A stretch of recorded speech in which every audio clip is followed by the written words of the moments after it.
How do you move so fast?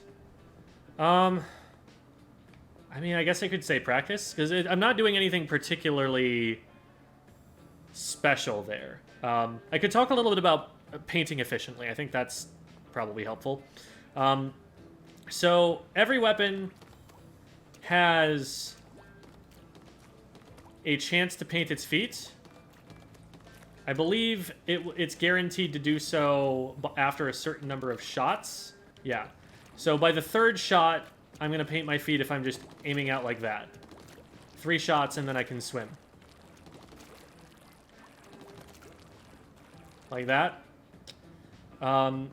If you need your feet painted faster than that, because 3 shots is kind of a lot in some firefights at the speed that this game works, then what you got to learn how to do is aim down, shoot your feet, swim, aim down, shoot your feet, swim, and just be kind of doing this. You don't necessarily need to go up, down the whole, like, over and over again. You could just blip, blip, blip, blip, but this cuts your peripheral vision. And I prefer to actually be able to rocket up and down to be able to see what's going on around me.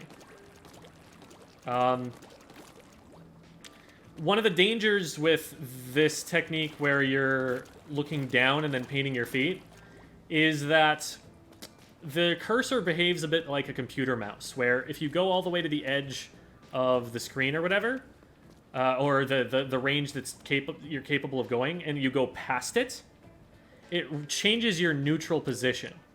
So I am going to... Here. I'm going to aim down, and then I'm going to keep aiming down, making sure it's visible. So I'm going to aim down and then keep aiming down. And see, it's already gone past as far as it's going to. And I'm going further. And now when I swing back up, this is where my aim is set. So the trick of doing this is knowing how far you have to go down in order to be able to paint so that your feet are actually covered. And ideally that the splotch is in front of you. But also not to go so far down that you cause that to happen. Because if that's what happens, then if you go too far down and you're doing this, then you get into a fight and you're aiming right over someone's head.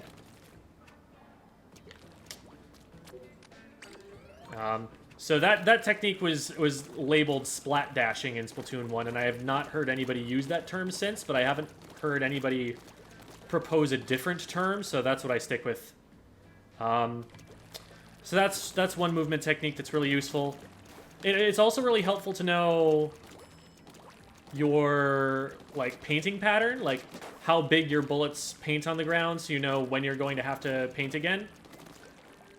And also knowing how long you have to fire in front of you to get a straight line. It's like knowing that I have to fire for this long to get a straight line is something that comes with experience with your weapon.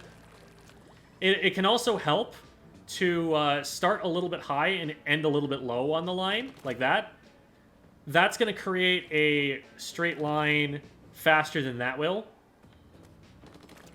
Because what it's doing is... First, you're aiming one shot there, then you're aiming one shot there, then you're aiming one shot there. And so that way, instead of it just kind of like randomly throwing it out there, it very quickly goes shot, shot, shot, right where you need them in a line. And you can swim through them pretty quick. That segment is probably a YouTube video now. Thank you for asking that question.